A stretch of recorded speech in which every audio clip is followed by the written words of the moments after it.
దేవుని పరిశుద్ధ నామానికి మహిమ కలుగును గాక. మన ప్రభువును రక్షకుడైనటువంటి యేసుక్రీస్తు వారి శ్రేష్టమైన దివ్యమైన నామములో ఈ 5వ దిన ఉపవాస కూడికకి ఆహ్వానం తెలియజేస్తున్నాను. దేవుడు మనకి 21 దినాల ఉపవాస కూడికలు ఈ సంవత్సరం కూడా ఈ 2025లో కూడా ఇచ్చారు. ప్రభువులు వారు ఈ 5వ రోజు వరకు మనల్ని నడిపించాడు. మనం గడిచిన 4 దినాల నుండి నెహెమ్యా గ్రంథాన్ని ధ్యానం చేస్తున్నాం. నెహెమ్యా చర్యలు అనే అంశంతో మరి మనం ధ్యానం చేస్తూ ఒక్కొక్క అధ్యాయాన్ని మనం స్టడీ చేసుకుంటూ వచ్చాం. 3 అధ్యాయాలు నిన్నటి దినాన మనం ముగించాం. ప్రియులరా, మొదటి రోజు మనం విన్నాం. ఈ మాటలు విన్నప్పుడు, అంటే యెరూషలేము ప్రాకారాలు కూల్చబడిందని, దాని అగ్ని చేత అది కాల్చబడిందని విన్నప్పుడు నెహెమ్యా ఏం చేశాడట? కూర్చుండి ఏడ్చి దుఃఖముతో కొన్ని దినాలు ఉపవాసం ఉండి ఆకాశమందున దేవునికి విజ్ఞాపన చేశాడు, ప్రార్థన చేశాడు. మనం కూడా మరి మన ప్రాకారాలు పడద్రోయబడి మన పరిస్థితులు బాల, అపవాది జ్వరపడ్డాడు. సాతాను మన హృదయాల్లోకి, మన కుటుంబాల్లోకి, సంఘానికి జ్వరపడ్డాడు కనుక వాడిని పారద్రోలటానికి మనం ఇదిగో ఉపవాసం ఉండి ప్రార్థించడానికి మనం నెహెమ్యాని మాదిరి తీసుకుని ముందుకెళ్తున్నాం. అయితే ప్రియులారా, మనం ఒక్కొక్క రోజు ఒక్కొక్క విషయాన్ని నెహెమ్యా జీవితాన్ని నుంచి మనం పరిశీలన చేసుకుంటూ వచ్చాం. అయితే ఈరోజు నెహెమ్యా చేసిన ప్రార్థన 2వ దినాన మనం చూసాం. ప్రియులారా, 3వ రోజు చూసాం ఆటంకాలు వస్తాయి, కానీ నెహెమ్యా దాన్ని జయించాడు. మనం కూడా జయించాలి. 4వ దినాన మనం చూసాం ఆసక్తితో మరి ప్రాకారాన్ని నిర్మించినటువంటి బారూకు గురించి మనం చూసాం. 3వ అధ్యాయం నుండి 4వ అధ్యాయంలో మరి ఈ 5వ దినాన 4వ అధ్యాయంలో కొన్ని విషయాలు ధ్యానం చేయబోతున్నాం. శ్రమలో ధైర్యం విడవద్దు. అంశం ఏంటి? శ్రమలో ధైర్యం విడవద్దు, విశ్వాసంలో స్థిరంగా ఉండండి, సిద్ధపడాలి. దేనికి అంటే ఎత్తబడటానికి. సంఘం ఎత్తబడే సంఘంగా ఉండాలి. అయితే మనం సిద్ధపాటు కావాలి. ఈ సిద్ధపాటులో ఆటంకాలు వస్తాయి, శోధనలు వస్తాయి, శ్రమలు వస్తాయి, అవమానాలు వస్తాయి, నిందలు వస్తాయి, దాడులు జరుగుతాయి. అయితే వాటన్నిటిలో నువ్వు శ్రమలో కృంగిపోకుండా, ధైర్యాన్ని విడవకుండా నిబ్బరం కలిగి ఉండాలి. అలాగే విశ్వాసాన్ని కాపాడుకుని విశ్వాసంలో స్థిరంగా ఉండాలి. రాకడ కొరకు సిద్ధపడుతూ ఎత్తబడే గుంపులో నువ్వు ఉండాలని చెప్పి ఈ రాత్రి మనం ధ్యానం చేయబోతున్నాం. 4వ అధ్యాయం 1వ వచనం మనం గనక ఈ రీతిగా ప్రారంభించబడుతుంది. మేము గోడ కట్టుచున్న సమాచారం విని సన్బలేటు మిగుల కోపగించి రౌద్రుడై యూదులను ఎగతాళి చేసి షోమ్రోను దండువారి ఎదుటను తన స్నేహితుల ఎదుటను ఇట్లా నేను దుర్బలులైన ఈ యూదులు ఏమి చేయుదురు? తమంతట తామే ఈ పని ముగింతురా? బలులు అర్పించి బలపరుచుకొందురా? 1 దినమందే ముగింతురా? కాల్చబడిన చెత్తను, కుప్పలుగా పడిన రాళ్లను మరలా బలమైనవిగా చేయుదురా? చాలండి. ఇక్కడ ఏం జరుగుతుంది అంటే, నీ మీద వారి అభిప్రాయం ఏంటో ఒకసారి చూడాలి. నీవు మారు మనస్సు పొంది దేవుని వైపు చూస్తూ నిన్ను నీవు కట్టుకుంటున్న సమయంలో నీకు ఎగతాళి చేస్తారు. ఒరేయ్, నిన్నటిదాకా వీడు మనతో తిరిగినాడు కాదా, నిన్నటిదాకా ఈమె మనతో పాటు ఉన్నాం కాదా, ఇప్పుడు బైబిల్ పట్టుకుని వెళ్తున్నాడు, బైబిల్ పట్టుకుని వెళ్తుంది, భక్తుడు అని చెప్పి హేళన చేసే వాళ్ళు తయారవుతారు. మనతో పాటు తాగుతూ తినుతూ తిరగలేదా, మనతో పాటు ఆయా ప్రాంతాలకి రాలేదా, ఈరోజు ఏం చేస్తున్నాడు, ఇవేం చేస్తుంది, ప్రార్థనని బైబిల్ పట్టుకుని వెళ్తుంది, బైబిల్ పట్టుకుని వెళ్తున్నాడు అని చెప్పి నిన్ను ఎగతాళి చేసేవాళ్ళు ఉంటారు, నిన్ను ఆటంకపరిచేవాళ్ళు ఉంటారు. దేవుని బిడ్డ, నీ జీవితం దేవునిలో అందంగా కట్టబడుతున్నప్పుడు నిన్ను వెనక్కి లాగే వాళ్ళు ఉంటారు. ఇదిగో సన్బలేటు, టోబియో అనేటువంటి వారు ఇది ఇక్కడ యూదుల్ని హేళన చేస్తున్నారు. యూదులు ఎవరు? దేవుని పిల్లలు. దేవుని పిల్లల్ని ఎప్పుడు కూడా అపవాది డిస్టర్బ్ చేస్తూ ఉంటాడు. ఎవరో ఒకరి ద్వారా ఏం చేస్తాడు? ఎగతాళి చేస్తూ ఉంటాడు. ఎగతాళి చేస్తున్నారు.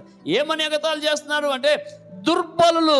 ఎవరట వీళ్ళు? యూదులు ఎవరట అంటే, దుర్బలులు అంటే అమ్మా అది 2 పదాల కలయిక.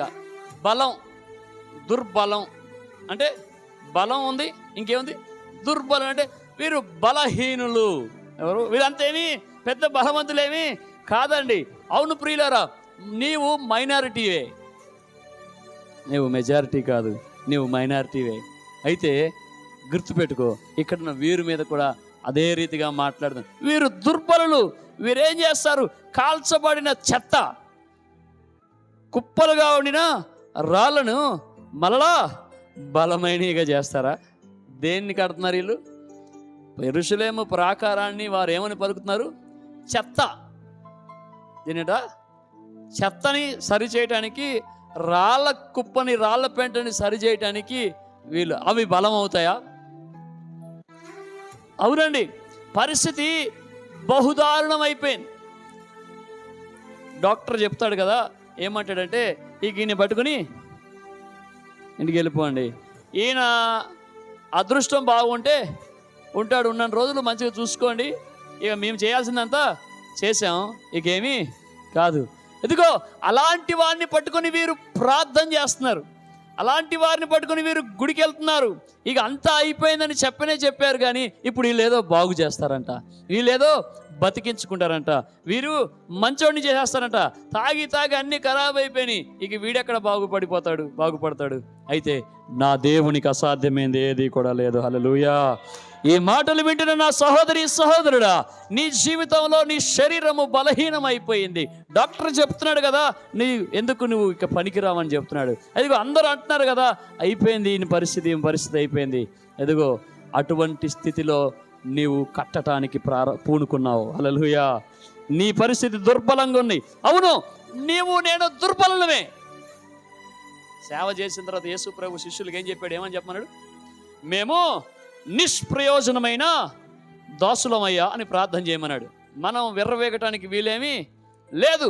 మనము మానవ మాత్రులమే, కానీ మనలో ఉన్న ప్రభు సర్వశక్తిమంతుడు. గట్టిగా చప్పట్లు కొట్టి ప్రభుని మహింపరుద్దాం. ఇదిగో వీరు ఏం చేస్తున్నారంట? నీ మీద వారి అభిప్రాయం ఏంటంటే నీవు దుర్బలుడివి. కానీ బైబిల్ ఏం చెప్తుంది? వాక్యం ఏం చెప్తుంది? యెషయా గ్రంథం 60వ అధ్యాయం 22వ వచనం ఏమని చెప్తుంది? యెషయా గ్రంథం 60వ అధ్యాయం 22. లోకము నువ్వు దుర్బలు అంటే దేవుడు ఏమంటున్నాడు? వారిలో ఒంటరైన వాడు 1000 మంది అగును. జాగ్రత్త, టెన్షన్ పడదు. వారిలో ఒంటరి అయిన వాడు 1000 మంది అగును. ఎన్నిక లేని వాడు బలమైన జనమగును. గట్టిగా చప్పట్లు కొట్టి ప్రభువుని మహింపరచు. నీవు ఒంటరి దానివే, నీవు ఒంటరి వాడివే. నీ పక్షాన ఎవరు నిలబడట్లేదు, కానీ నీ పక్షాన దేవుడు నిలబడతాడు. హల్లెలూయా. నా దేవుడు నీతో ఉన్నాడు. నా సహోదరి భయపడద్దు, నా ప్రియ సహోదరుడు భయపడద్దు, కుమిలిపోవద్దు, కృంగిపోవద్దు. వారిలో ఒంటరి అయిన వాడు 1000 మంది అవుతాడు. ఆమేన్. ఎన్నిక లేనివాడు ఎవరు? ఏమన్నాడు? వాళ్ళు ఏమన్నారు యూదుల్ని? దుర్బలులు, ఎన్నిక లేని వారుగా నిన్ను హేళన చేస్తున్నారు కదా. అయితే నా దేవుడు ఏమంటున్నాడు? వారిలో ఎన్నిక లేనివాడు బలమైన జనం. గట్టిగా చప్పట్లు కొడతాం. వాళ్ళు లోకం ఏమంటుంది? నీవు బలహీనురాలివి, నీవు బలహీనుడివి. కానీ దేవుడు ఏమన్నాడు?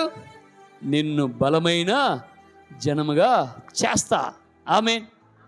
ఈ మాటలు వింటున్నప్పుడు నీ శరీరంలో ఏం లేదు? బలం లేదు. నీ మనసులో ఏం లేదు? బలం లేదు. నీ కుటుంబ పరిస్థితి ఎలా లేదు? బలంగా లేదు. కానీ ఈ రాత్రి వాక్యాన్ని నమ్ము. దేవుని నీతోనే మాట్లాడుతున్నాడు.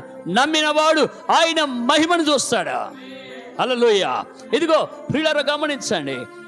నీ మీద వారి అభిప్రాయం దుర్బలులు, కానీ దేవుని అభిప్రాయం నిన్ను బలవంతునిగా చేస్తా. నీ పని మీద వారి అభిప్రాయం ఏంటి? చెత్త, రాళ్ళు నువ్వు బాగు చేస్తున్నావు, చెత్త రాళ్ళు నువ్వు బాగు చేస్తున్నావు. కానీ దేవుడు అవి బలం అవుతాయా? ఏమన్నారు వాళ్ళు? ఆ చెత్త కుప్పను, రాళ్ళను మీరు బలమైనవిగా చెయ్యుదురా? ప్రశ్న ఏమిటట?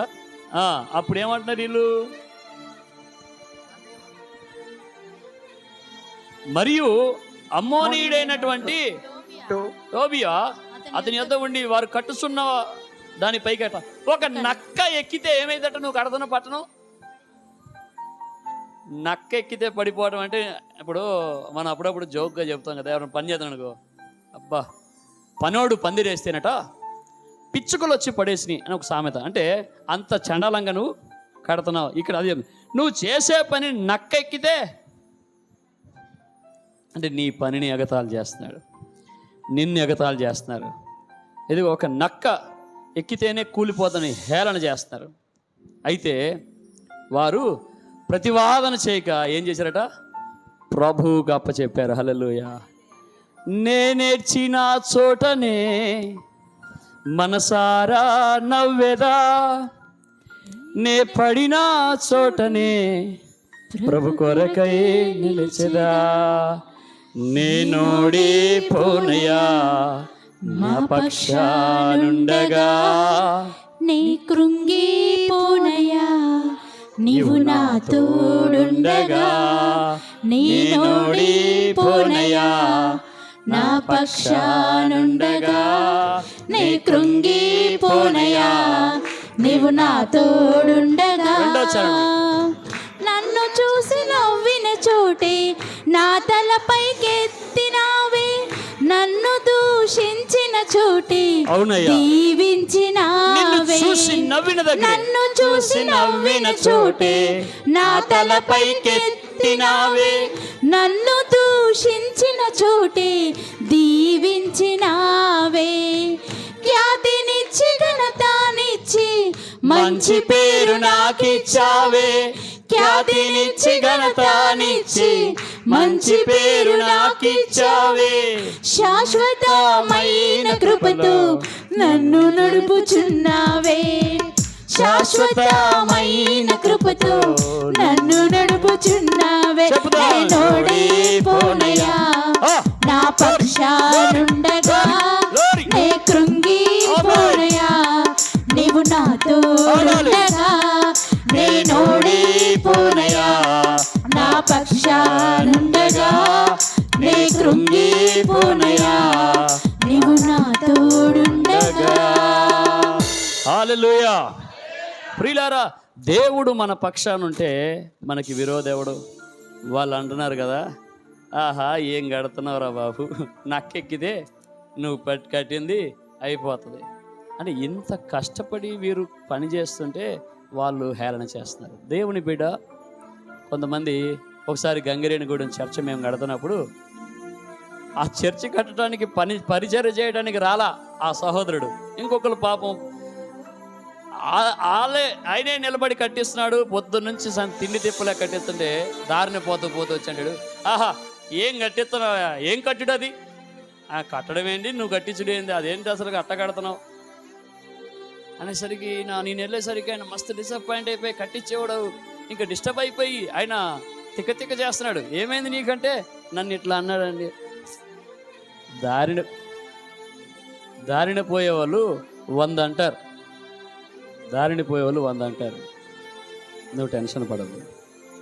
ఏనుగు వెళ్తుంటే కుక్కలు ఎన్నో మురుగుతాయన్న సామెత ప్రకారంగా నువ్వు పట్టించుకోవద్దు. హల్లెలూయా చెప్పు. హల్లెలూయా. వీరేం చేశారంటే 4వ వచనంలో నా దేవా మా దేవా ఆలకించుము, మేము తిరస్కారం నొందిన వారము, వారి నింద వారి తల్ల మీదకి వచ్చినట్లు చేసి వారు చెరపట్టమన వారై వారు నివసించు దేశంలోనే వారిని దోపునకు అప్పగించుము. ప్రియులారా ఏమంటే మా దేవా మా ప్రార్థన ఆలకించు, మేము తిరస్కారం నొందుచున్నాం. ఈరోజు నీ బాధని ప్రభు చూస్తున్నాడు. నువ్వు అవమానపరచబడుతున్నావు, తిరస్కరించబడుతున్నావు. నువ్వు ఎంత మంచిగా ప్రవర్తించినా నీకు అన్యాయం జరుగుతుంది, నువ్వేమో నష్టం చేయకపోయినా నీకు అవమానం జరుగుతుంది. అయితే దేవుడు నీతో మాట్లాడుతున్నాడు, నేను ఓడిన చోటనే నేను మళ్ళా గెలుస్తాను. హల్లెలూయా.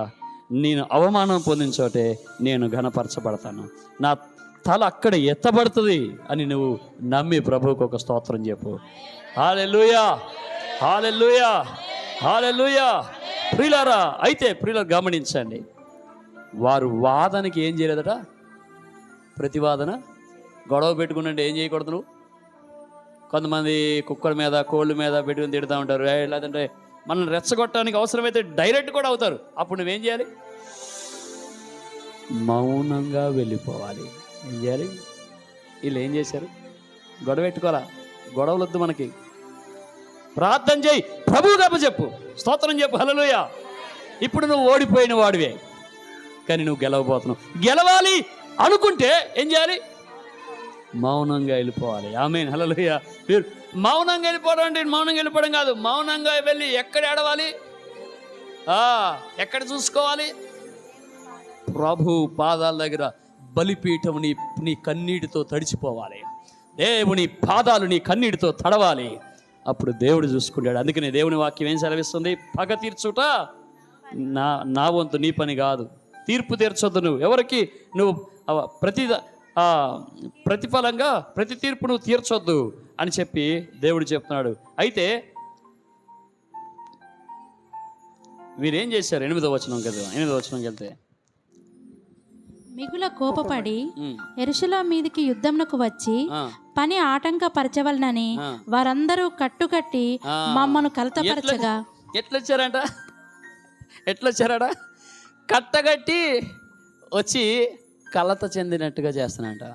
అప్పుడప్పుడు అనిపించింది కదా, నేను ఒక్కదాన్ని ఒక్క పక్కకి, వాళ్ళందరూ వచ్చారయ్యా, వాళ్ళందరూ వచ్చారు అన్న, వారందరూ వచ్చారండి. మనం చెప్తా ఉంటాం. నీ జీవితంలో అలాంటి పరిస్థితి ఎదురైందేమో బహుశా. నువ్వు ఒక్కడివే ఒక పక్కకి, అందరూ ఒక పక్కకి, నువ్వు ఒక్కదానివే ఒక పక్కకి, అందరూ ఒక పక్కకి అయిపోయారు. నీకు అన్యాయం జరుగుతుందని నీకు అర్థమవుతుంది. ఎదుగో వారందరూ కట్టగట్టి ఏం చేశారంట? ఏం పరిచారు? గట్టిగా చెప్పండి, ఏం పరిచారు? వాళ్ళందరూ కట్టగట్టొచ్చి ఇప్పుడు నాకేం బాధ లేదు కానండి, వాళ్ళందరూ అసలు నేను ఏం చేయకుండా అందరూ ఒక్కటైపోయారండి. ఇక నువ్వు ఏం చేస్తావు? ఇక దేని మీద నువ్వు మనసు పెట్టలేవు, ఏ పని చేయలేవు. ఏం పని చేస్తున్నా ఇట్లా కలుపుతావు, కూర కలుపుతావు, ఉప్పు ఎత్తావో సరిపేస్తావో నీకే తెలియదు. ఏదో పట్టుకెళ్తావు, సుత్తి పట్టుకెళ్తావు, ఏదో పని చేద్దామని చెప్పి దేన్నో కొట్టపోయి అంటే ఏంటి అది? డిస్టర్బ్ అయిపోయి డ్రైవ్ చేస్తా ఒక చోటకి వెళ్ళిపోయి ఇంకో గలీలోకి డిస్టర్బ్ అయిపోయావు. డిస్టర్బెన్స్ అయితే కలత చెందిస్తున్నారు. దేవుని బిడ్డలారా గమనించండి, లూకాసు వార్త 23వ అధ్యాయం 11 నుంచి 12 వచనాలు చూసినట్లయితే, నా దేవుని మీదకి వాళ్ళందరూ మూకమ్మడి దాడి చేసి అవమానపరిచే హేళన చేశారు. హేరోదు తన సైనికులతో కలిసి హేరోదు తన సైనికులతో కలిసి ఆయనను తృణీకరించి యేసుని తృణీకరించాడు. ఎవరు? హేరోదు. అపహసించారు. ఈ అపహాసం ఎవరికి వచ్చింది? యేసు స్వాముల వారికే జరిగింది. ఎవరి మీద కట్టకట్టుకుని వచ్చారు? యేసుల వారి మీదకే కట్టకట్టుకుని వచ్చారు. ఆయనకు ప్రశస్తమైన వస్త్రము తొడిగించి పిలాతు నొద్దకు మరలా పంపెను. అంతకుముందు హేరోదు పిలాతు ఒకరికొకరు శత్రువు వలె ఉండి, ఒకరికొకరు శత్రువులంట. ఆ రోజు నుంచి వాళ్ళు ఏమయ్యారు? మిత్రులు అయ్యారంట. అంటే శత్రువులు కూడా నీ కోసం అవసరమైతే కలిసిపోయి నిన్ను గాయపరచాలి, నిన్ను తొక్కేయాలని చెప్పి ఎప్పుడు మాట్లాడుకోరు. వాళ్ళిద్దరికి అసలు మాటలే ఉండవు. అగ్గి మీద గుగ్గిలం, పచ్చగడ్డేస్తే బగ్గంటది. కానీ నిన్ను గాయపరచడానికి, నిన్ను తొక్కేయడానికి, నీకు బాధ పెట్టడానికి, మరి క్రీస్తుని వెంబడిస్తున్న నిన్ను, క్రైస్తవ్యాన్ని అణిచేయటం కొరకు అవసరమైతే అన్ని శక్తులు కూడా ఒక్కటే అవుతాయి. కళ్ళతో చెందించి కంట తడి పెట్టిస్తారు. అయితే ఆత్మ చెప్పుచున్న మాట చెవి గలవాడు వినుగాక. నా ప్రభు ఓడించామనుకున్నారు కానీ నా ప్రభు వారందరినీ గెలిచాడు. హల్లెలూయా. దేవుడు గెలిచినట్టే నీవు నేను కూడా గెలుస్తాం. మీకు మాట చెప్పనా? దేవుని బిడ్డలకి కష్టాలు అనేవి పెద్ద కొత్త ఏం కాదు. ఆది సంఘము ఎలా పుట్టింది? సంఘము పురుటు నొప్పులతో ఈ సంఘం పుట్టింది. ఎదుగో ఆది సంఘము హింసతోనే పుట్టింది. హింస, కష్టం, బాధ, అవమానం, నింద అనేది ఈరోజు క్రైస్తవ్యానికి ఏమి కొత్త ఏమీ కాదు. అయితే మీకు మాట చెప్తా జాగ్రత్తగానండి. ఎప్పుడు నీ స్వభావం బయటకు వస్తుంది? ఎప్పుడు నీ స్వభావం, నువ్వు అసలు నీలో ఉన్నటువంటి ఒరిజినాలిటీ ఎప్పుడు బయటకు వస్తుందో చెప్తాయినండి. జాగ్రత్తగానండి. ఒక అతను 3 కోడిగుడ్లు తీసుకున్నాడు, 3 ఆలుగడ్డలు బంగాళదుంపలు తీసుకున్నాడు. 3 బంగాళదుంపలు, 3 ఆలుగడ్డలు ఒక పక్క, 3 కోడిగుడ్లు తీసుకుని గిన్నెలో పెట్టి నీళ్లు పోసి ఉడికించడం ప్రారంభించాడు. ఆలుగడ్డ గట్టిగా ఉంటుందా? కోడిగుడ్డు గట్టిగా ఉంటుందా? మొహం పగల కొట్టాలంటే ఆలుగడ్డతో కొట్టాలా, కోడిగుడ్డుతో కొట్టాలా? కదా, జాగ్రత్తగానండి. ఈ మంట పెట్టి మండిస్తున్నాడు. ఇది ఇక మసులుతుంది, బల బల బల బల బల అలా అంటుంది కదా. ఈ సెగలు ఇలా వస్తూ ఉంటే ఏమవుతుంది? అవి ఇట్లా ఇట్లా కోడిగుడ్డు ఇటు అవుతూ ఉంటుంది, ఆలుగడ్డ ఇటు అవుతూ ఉంటుంది. అయిన తర్వాత ఏం చేశాడంటే లాస్ట్కి తీసి తోలు తీశాడు. ఇప్పుడు ఏం తీశాడు? ఈ ఉడకబెట్టడమే కాకుండా తోలు కూడా తీస్తే ఇట్టంటే ఆలుగడ్డ పిసిపిస అయిపోదు. ఇట్టనగానే ఏమైపోయింది? మెత్తగా ఇలా అయిపోయింది. కానీ కోడిగుడ్డు ఉడుకుతున్న కొలది ఏమైంది? గట్టిగా అయిపోయింది. గట్టిగా చప్పట్లు కొట్టి ప్రభువును. ఎప్పుడు నీలో ఉన్నటువంటిది ఆత్మీయత బయటకు వస్తుంది? ఎప్పుడు నువ్వు ఆత్మీయుడని అర్థమవుతావు? ఎప్పుడు నీలో క్రీస్తున్నాడని తెలిసిద్ది? ఇప్పుడు ఏముంటే అదే కదా బయటకు వచ్చింది. ఆలుగడ్డ స్వభావం ఏంటి? ఉడికితే. కోడిగుడ్డు స్వభావం ఏంటి? ఈ కోడిగుడ్డు క్రైస్తవుడు. హల్లెలూయా. నీవు దేవుని బిడ్డవైతే నువ్వు మండుతున్నప్పుడు ఇంకా ఇంకా ఇంకా శ్రమలు అధికమవుతుంటే నువ్వేమవ్వాలి? గట్టిపడాలి. ఆమెన్ చెప్పు, ఆమెన్ చెప్పు, ఆమెన్ చెప్పు, ఆమెన్ చెప్పు. 125వ కీర్తన ఏమంటున్నాడు? మొదటి వచనం ఏమంటాడు? మనము నిత్యము కదలని సియోను కొండవలే మారిపోవాలి. గట్టిగా చప్పట్లు కొట్టి ప్రభువుని మహిమపరచు. ప్రియులారా, ఇక్కడ వీరిని గాయపరిచారు. గాయపరిస్తే వారు ప్రభు మీద ఆధారపడ్డారు. 14వ వచనం, 9 నుంచి 14వ వచనం చూస్తే చెత్త విస్తారంగా ఉంది, అంటే శ్రమ విస్తారం అయిపోయింది, బలం తక్కువగా ఉంది. వీళ్ళు ఏమంటున్నారు? అయ్యా, మేము మా దేవునికి ప్రార్థించాం, వారి భయం చేత రాత్రింబగళ్ళు కావలి ఉంచాం. అప్పుడు అయితే చెత్త ఎక్కువైపోయిందంట. 10వ వచనంలో చెత్త విస్తారమును గోడ కట్టలేమని చెప్పగా మా విరోధులు వారు తెలుసుకుండును చూడకుండాను మమ్మను వారి మధ్య చొరబడి వారిని చంపి పని ఆటంకపరచమనిది. మధ్యలో వాళ్ళలా కలిసిపోయి చంపేయండి అని కూడా చెప్పారు. చాలా ఆటంకాలు చాలా వచ్చినాయి, శ్రమలు వచ్చినాయి. అయితే ఏంటంట, ఏం చేశారు? చదవండి 13వ వచనం. మా విరోధులు అందు నిమిత్తం గోడ వెనుకనున్న దిగువ స్థలంలోను పైనున్న స్థలంలోను జనులను వారి వారి కుటుంబముల ప్రకారముగా వారి కత్తులతోనూ వారి ఈటలతోనూ వారి విండ్లతోనూ నిలిపితిమి. అంతటా నేను లేచి చూచి ప్రధానులతోనూ అధికారులతోనూ జనములతో వారిని నేను భయపడకుడి, మీరు భయపడకుడి, మహాగణుడును యెహోవాగా జ్ఞాపకం చేసుకొని మీ సహోదరుల పక్షముగాను మీ కుమారుల పక్షముగాను మీ కుమార్తెల పక్షముగాను మీ భార్యల పక్షముగాను మీ నివాసము ఉండునట్లు యుద్ధము చేయుడి అంటిని. హల్లెలూయా. ఏం చేయాలి మనం? అందరు ఇలా చేస్తుంటే యుద్ధం ఆపకూడదు, యుద్ధం చేయాలి. యుద్ధం యెహోవాదే, మీరు ఊరకనే నిలిచినుడి, ఆయన అద్భుతం చేస్తాడు. అయితే మీరు నిలబడాలి. ఈయన ధైర్యపరుస్తున్నాడు. చెత్త విస్తారంగా ఉంది అంటే శ్రమ పెట్టే వాళ్ళు ఎక్కువైపోయారు, బలం తక్కువ ఉంది. అయితే నెహెమ్యా లేచి అంటున్నాడు కదా, వాళ్ళని ప్రోత్సాహపరుస్తున్నాడు. వారికి భయపడద్దు, మీరు ధైర్యంగా ఉండని చెప్తున్నారు. దైవ కార్యము 15 వచ్చేసరికి ఏం జరిగింది? వీరు ఎప్పుడైతే ఇలాగా యుద్ధం చేశారో వారందరూ కలిసిపోయారు, వారందరూ ఐక్యమత్యంగా నిలబడ్డారు, ఒకరితో ఒకరు చేయి కలిపారు. వారు అలా నిలబడ్డారు. ఇంకేం చేశారో తెలుసా? ఒక్కొక్కరు 1 నిమిషం 15 వచనం చదివే ముందు మనం ఏం చేద్దామంటే ప్రతి వాడును తన పనికి గోడ దగ్గరికి వచ్చేసారు. అందరూ కూడా వచ్చేసారు. అప్పుడు సగం మంది ఏం చేశారంట? ఈటలు, బల్లెములు, విండ్లు, కవచము ధరించిన వారైది. అధికారులు యూదుల్లో ఆయా ఇంటి వారి వెనుక నిలిచిరి. గోడ కట్టేవారు, బరువులు ఎత్తువారు ఒక్కొక్కరును ఒక్కొక్క చేత్తో పని చేస్తూ ఒక్కొక్క చేత్తో ఆయుధాలు పట్టుకున్నారు. హల్లెలూయా. ఒక్కొక్కరు నడుముకి కత్తి కట్టుకున్నాడు. ఒకడు కత్తి పెట్టుకున్నాడు, ఒక చేత్తో కత్తి, ఒక చేత్తో పని ఆపలేదు. శ్రమ వచ్చినా నువ్వు కృంగిపోకూడదు, వెనక్కి జారిపోకూడదు, యుద్ధం ఆపకూడదు. హల్లెలూయా. నీవు పోరాటం చేయాలి, అయితే గెలుపు నీదే. హల్లెలూయా. వీరు యుద్ధము ఆపలేదు ప్రియులారా. ఒక చేత్తో పని, ఒక చేత్తో ఆయుధం పట్టుకుని వారు యుద్ధం చేశారు. 15వ వచనంలో ఏం జరిగింది? వారి యోచన మాకు తెలియబడిననియు దేవుడు దానిని వ్యర్థము చేసిననియు మా శత్రువుల సమాచారం వినగా మాలో ప్రతి వాడును తన పనికి గోడ దగ్గరికి వచ్చెను. హల్లెలూయా. ఏం చేశాడంటే దేవుడు మా శత్రువును, వారి ఆలోచనను ఏం చేశాడంటే వ్యర్థము చేశాడు. చప్పట్లు కొట్టి ప్రభువుని మహిమపరచాను. నీ మీద కుట్రలు కంటున్నారు కదా, నీ మీద ఎన్నో కుట్రలు చేస్తున్నారు.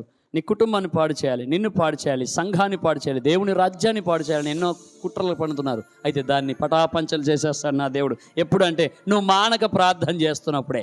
నువ్వు మానక యుద్ధము, ప్రార్థన అయిన యుద్ధం. ఒక పక్క బాధ ఉంది అయినా కత్తి పట్టుకోవాలి, ఒక పక్క తాపి పట్టుకోవాలి, పని చేస్తూనే ఉండాలి. ఒక చేత్తో ఒకటి, ఒక చేత్తో మానద్దు, యుద్ధం చేయి, జయము నీదే. చివరి మాటగా ఏం జరిగింది? 16 నుంచి 23 వచనాలు ఒక అద్భుతమైనటువంటి మరి విషయం దాచబడి ఉంది. 16 నుంచి 23 దాకా మీరు తర్వాత చదువుకోండి. ఇక్కడ చెప్తా, సగం 16 వచనంలో ఏం చేశారు?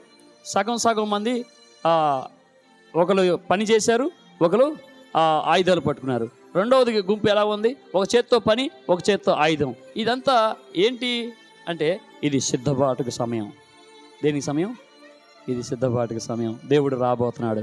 ప్రభు రాకడికి మనం పని చేయాలి, ప్రార్థన చేయాలి, నీ అవసరాల కొరకు కష్టపడాలి. అలాగే ప్రార్థన అశ్రద్ధ చేయకూడదు. కొంతమంది ఏం చేస్తారు? ఇది చేస్తే అది చేయరు, అది చేస్తే ఇది చేయాలి. అలా కాదు. ఎవరు దేవునితో నడిచాడట? కుటుంబాన్ని కట్టుకుంటూ ఎవరో దేవునితో నడిచాడు. ఎవరైనా? హానోకు. ఎవరు? హానోకు ఎవరితో నడిచాడు? దేవునితో నడిచాడు, కుటుంబాన్ని కట్టుకుంటూ. అలాగా నువ్వు కూడా సిద్ధపడుతూ ముందుకెళ్ళాలి. అయితే ఇక్కడ ఒక మాట ఉంటుంది 23వ వచనంలో ఏమంటే, మన మధ్యలో గ్యాప్ చాలా. ఇలాగున నేను కానీ, నా బంధువులు కానీ, నా పనివారు కానీ 19వ వచనం చూస్తే, పని మిక్కిలి గొప్పది. మనము గోడ మీద ఒకరికొకరు చాలా ఎడముగా ఉన్నాం, కానీ ఇప్పుడు ఎక్కడికి రావాలి? మీరు దగ్గరకు రండి. హల్లెలూయా. ఒకరికొకరు ఎట్లా ఉన్నారు? ఇప్పుడు ఒకరికొకరు ఎడమ ఉంటే కుదరదు. ఐక్యపరచబడాల్సిన సమయం. క్రైస్తవులు అందరూ ఒక తాటి మీదకి రావాల్సిన సమయం. సంఘాలన్నీ ఒక తాటి మీదకి రావాల్సిన సమయం. మరి మాది ఈ వర్గం, మాది ఆ వర్గం అనేది లేదు. మాది ఈ కులం, ఆ కులం, క్రైస్తవ్యం అవేమి ఈ చెత్త అంతా ఉండడానికి వీల్లేదు. సంఘంలో ఒకరి మధ్యలో ఒకరి భేదాభిప్రాయాలు ఎడమేడం ఉండకుండా ఇప్పుడు మీరు అందరూ దగ్గరకు రండి. బాకానాదం వినపడగానే మీరందరూ ఏం చేయాలి?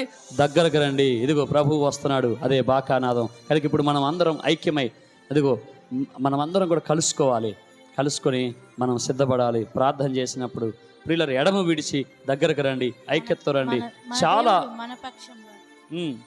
మన దేవుడు మన పక్షముగా యుద్ధం చేయును. హల్లెలూయా. మీరందరూ కనుక కలిసి జీవిస్తే దేవుడు మన పక్షాన్ని యుద్ధం చేస్తాడు. హల్లెలూయా. యుద్ధం యెహోవాదే. చాలా జాగ్రత్తగా ఉండాలి. 23వ వచనంలో ఏం చెప్తున్నాడు? ఈలాగున నేను గాని, నా బంధువులు గాని, నా పనివారు గాని, నా ఎంబడి ఉన్న పరారు వారు గాని ఉదుక్కొనుకుడు తప్ప మరి దేనికి మా వస్త్రములను తీసివేయలేదు. ఉతకటానికి తప్ప వస్త్రాలు తెలియదండి. అంత కష్టపడి పనిచేశారు, అంత జాగ్రత్తగా జీవించారు. నీ జీవితంలో కూడా నీ ఆత్మీయతని జాగ్రత్తగా కాపాడుకోవాల్సిన సమయం ఇస్తే అపవాది ఏ రకంగా నీ లోపలికి వచ్చేస్తాడు. అందుకే నేను వాక్యం వేసిన చివరికి ఈ మాట చదువుకొని ప్రార్థన చేసుకుందాం. లూకా సువార్త 21వ అధ్యాయం 31 నుండి 36 వచనాలు. లూకా 21, 31 నుండి 36 వచనాలు. అటువలే మీరు సంగతులు జరుగుట చూచినప్పుడు దేవుని రాజ్యము సమీపమైనని తెలుసు. ఈ సంగతులు జరుగుతున్నప్పుడు దేవుని రాజ్యము సమీపమైందని మీరు గ్రహించాలి. అవన్నీ జరుగుటకు ఈ తరము గతింపదని నిశ్చయముగా మీతో చెప్పుచున్నాను. ఆకాశం భూమి గతించినా కానీ నా మాటలు మీ హృదయములు చదువు. మీ హృదయములు ఒకవేళ తిండి వలనను, మత్తు వలనను, ఐహిక విచార వలనను మందముగా ఉన్నందున, చూడండి, మీ హృదయములు ఒకవేళ తిండి వలనను, మత్తు వలనను, ఐహిక విచారముల వలన మందముగా ఉన్నందున ఆ దినం అకస్మాత్తుగా మీ మీదకి ఉరి వచ్చినట్టు రాకుండా మీ విషయమే మీరే జాగ్రత్త ఉండండి. హల్లెలూయా. మన విషయం ఎట్లా ఉండాలి? జాగ్రత్తగా ఉండాలి. ఉరి వచ్చినట్టుకు వస్తుంది. దేవుని రాకడ సమీపంలో ఉన్నాం. మనం సిద్ధపడాలి. మనం సిద్ధపరచుకునే సమయం ఇది. ఈ కూడికల్లో నిన్ను నీవు కట్టుకుంటూ, నీ కుటుంబాన్ని కట్టుకుంటూ, సంఘాన్ని కట్టుకుని దేవుని రాకడ కొరకు నీవు సిద్ధముగా ఉండాలి. గట్టిగా స్తోత్రం చెప్పు. ఇవి జరుగున ఆరంభించినప్పుడు నిన్ను నువ్వు కట్టుకో. మీ హృదయాలు తిండి వలన, మత్తు వలన, ఐహిక విచారాల వలన ఏమవుతుంది? ఇప్పుడు తిండి కడి చేయడం కొరకే ఏం చేస్తున్నాం? ఉపవాస ప్రార్థన అన్నాం. కనుక మీ హృదయం తిండి వలన, మత్తు వలన, ఐహిక విచారణ మందం కాకుండా మీ విషయమే మీరే జాగ్రత్త. ఆ దినము భూమి అంతటి మీద నివసించు వారందరి మీదకి అకస్మాత్తుగా వచ్చును. కాబట్టి మీరు జరగబో వీటెల్లన్నీ తప్పించుకుని మనిషి కుమారుని ఎదుట నిలవబట్టకును శక్తి గలవారగునట్లు ఎల్లప్పుడూ ప్రార్థన చేయొచ్చు, మెలకుగా ఉండు. జరగబో వీటిని తప్పించుకోవాలంటే నీవు మనిషి కుమారుని ఎదుర్కొనటానికి అనగా మనుష్య కుమారులాగా నువ్వు ఆయన ఎదుట నిలబడటానికి యోగ్యముగా నువ్వు ఉండాలంటే నిన్ను నీవు సిద్ధపరచుకోవాలి. హల్లెలూయా. మళ్ళీ ఎక్కడికి వచ్చాం? ముగింపు. నెహెమ్యా ఏం చేశాడు? అందుకే తనని తాను ఏం చేశాడు? సిద్ధపరచుకున్నాడు. అందరిని తనతో పాటు ఉన్న సమూహాన్ని ఏం చేశాడు? ఇది మనమందరం మనల్ని మనం కట్టుకుంటూ అందరినీ సమకూర్చే సమయం. ఎడమ విడిచిపెట్టండి, దూరం విడిచిపెట్టండి, ద్వేషాలు విడిచిపెట్టండి, అవహేళన విడిచిపెట్టండి. ఇప్పుడు మనం కలుసుకునే సమయం, ఐక్యతలోకి రావాల్సిన సమయం. దేవుని రాజ్యాన్ని చెయ్యి కలిపి, ఇదిగో నెహెమ్యా చెప్పగానే అందరూ ఏం చేశారు? చెయ్యి కలిపి ఒక చేత్తో కత్తి, ఒక చేత్తో తాపి పట్టుకున్నారు. ఇప్పుడు ఎవరి పక్కన ఎవరున్నారు? ఎవరి పక్కన ఎవరున్నారు? అలా ఇద్దరు మాట్లాడుకోవట్లేదండి. ఇప్పుడు ఎక్కడ పడింది? అది వరకు టిట్టు వెళ్ళిపోయినా ఇప్పుడు ఏమైంది? ఎడము నాకొద్దు, నా దేవుడు రాబోతున్నాడు, నేను దేవుని కొరకు నేను కట్టబడాలని చెప్పి వారందరూ తీర్మానం ఎడము విడిచిపెట్టి అందరు దగ్గరకు వచ్చారు. ఎదుగో కత్తితో తాపితో పని చేశారు. వారు కట్టుటకు పూనుకున్నారు, కట్టేశారు. చప్పట్లు కొట్టండి. హల్లెలూయా. నీవు నేను కూడా ఆ పని చేయాలి. తలలు వంచుదాం, ప్రార్థన చేసుకుందాం. రండి అందరం ప్రార్థన చేద్దాం. ఒక్క నిమిషం మాట్లాడొద్దు, మౌనంగా నువ్వు తల వంచు, ప్రార్థన చేయి. దేవుని బిడ్డ, నీవు ఓడిపోయావు అనుకుంటున్నావు, కానీ నీవు ఓడించోటే గెలిపించడానికి నా దేవుడు సమర్థుడు. అందరూ నీ చుట్టూ చేరి నిన్ను కలతపరుస్తున్నారు. అందరూ ఒక్కటై మూకమ్మడి దాడి చేస్తున్నారు. అయితే కలవరం చెందొద్దు. నీ పక్షాన్ని యుద్ధము చేయవాడు నీ దేవుడిని యెహోవాయే. నువ్వు ఆయన మీద శ్రమ వస్తున్న కొలది కోడిగుడ్డులాగా నువ్వు బలమైపోవాలి. కానీ దేవుని ఆత్మ లేని వారు బంగాళదుంపలాగా, ఆలుగడ్డలాగా మెత్తగా అయిపోతారు. కాబట్టి నువ్వు బలపరచబడుతున్నావా? శ్రమకి బలహీనమైపోతున్నావు. నువ్వు బలహీనమైపోతున్నావు అంటే దేవుని ఆత్మ నీలో లేదు. నీ ఒరిజినాలిటీ ఏంటంటే నువ్వు పైన డూప్లికేట్గా బతికావు. కానీ నువ్వు డూప్లికేట్ కాదు అంటే నువ్వు బలం పొందుకుంటూ ఉంటావు శ్రమ వస్తున్న కొలది. కనుక వారు అలాగు నిలబడి కట్టుటకు పూనుకొని కట్టేశారు. దేవుడు కృప వారికి తోడుండి వారి ఆలోచనలు దేవుడు వ్యర్థం చేసి వారికి జయమిచ్చాడు. నీకు కూడా దేవుడు జయం ఇవ్వాలంటే నువ్వు దేవుని కొరకు నిలబడు. ఎడము విడిచిపెట్టు, దూరం విడిచిపెట్టు. ఇక బేషరతుకు పోకుండా, ఇక నేను పెద్దోడిని కదా, నేను పెద్దాని కదా, నేను చిన్నోడిని కదా, నేనెందుకు సమాధాన పడాలి, నేనెందుకు మాట్లాడాలి, నన్నే కదా ఆమె అంత పెద్ద మాట అంది కదా, ఎలా తగ్గించుకోవాలి? విడిచిపెట్టు అని దేవుడి రాత్రి మాట్లాడుతున్నాడు. నీవు నీ కుటుంబం దీవించబడాలి అంటే, దేవుని హస్తము నీకు తోడుండాలి అంటే నువ్వు క్షమించాలి, విడిచిపెట్టి సమాధాన పడాలి. దేవుడు నీ జీవితంలో కార్యం చేస్తాడు. మహాపరిశుద్ధుడా, జీవం కలిగిన తండ్రి, జీవాధిపతి, నీకు వందనాలు. వాక్యం మీది మాట్లాడిన వారు మీరే. మాతో మాట్లాడినందుకు స్తోత్రం. వాక్యానుసారమైన జీవితాలు మాకు దయచేయి. వాక్యానికి నీరుగట్టి ఫలింపచేయ్యా. మీరు మాట్లాడుతున్నారు ప్రతిరోజు స్పష్టంగా. ఆ మాటలు మేము గ్రహించుకుని మా జీవితాలు మార్చుకుని మమ్మల్ని మేము కట్టుకుంటూ, మా కుటుంబాలని కట్టుకుంటూ, సంఘాన్ని కట్టుటలో మాదంటూ ప్రభు హస్తము వేయుటకు సహాయం చేయండి. ఎడము మాలో తొలగిపోవునుగాక. ఒకరి మధ్యలో ఒకరికి దూరం తగ్గిపోవాలి. మేము దగ్గరకు వచ్చేసి నీ కొరకు చేయి కలిపి ప్రభు మేము ముందుకు వెళ్ళటకు మాకు సహాయం చేయి. అట్టి కృప మీరు ఇవ్వబోతున్నందుకు స్తోత్రం చెల్లిస్తున్నాం. బలహీనులు అని మమ్మల్ని అంటారు. అవును, ఈరోజు మాకు అనారోగ్యం ఉంది, అందుకే నవ్వుతున్నారు. ఇదిగో ఈరోజు ప్రభు మాకు డబ్బు ఎక్కువ లేదు, నవ్వుతున్నారు. ఈరోజు మాకు చదువు ఎక్కువ లేదు, నవ్వుతున్నారు. కానీ ఇదిగో ప్రభు గొప్ప మా చదువు లేని మా నుంచి గొప్పగా చదువుకునే పిల్లల్ని నువ్వు ఇవ్వబోతున్నావు. ఇదిగో ప్రభు డబ్బు లేని మాకు మీరు అవన్నీ కూడా ఇవ్వబోతున్నారు. ఈరోజు ఆరోగ్యం లేదు, కానీ గొప్ప ఆరోగ్యాన్ని మీరు ఇవ్వబోతున్నారు. నవ్విన వారి ఎదుటే మమ్మల్ని మీరు ఘనపరచబోతున్నందుకు దుర్బలులు అని చెప్పారు ప్రభు, హేళన చేశారు. కానీ వారందరి ఎదుట మమ్మల్ని ఘనపరుస్తామని నమ్ముతూ నీ మాటలు నాకు ఇచ్చినందుకు వందనాలు చెల్లిస్తూ వాక్యానుసారమైన జీవితాలు దయచేసి ప్రతిరోజు ఒక నూతన అనుభవంతో మమ్మల్ని నడిపించమని మహిమ, ఘనత, ప్రభావాలు మీకే ఆపాదించుకుంటూ సంఘాన్ని దీవించు. చేసిన విజ్ఞాపన ప్రార్థనలన్నిటికీ జవాబు ఇవ్వండి. క్షేమమైన ప్రయాణాలు అందరికీ దయచేయి. యేసు నామమున ప్రార్థిస్తున్నాం తండ్రి, ఆమేన్. తండ్రి, కుమార, పరిశుద్ధాత్మ సన్నిధి సదా తోడై నడిపించును గాక. ఆమేన్, ఆమేన్.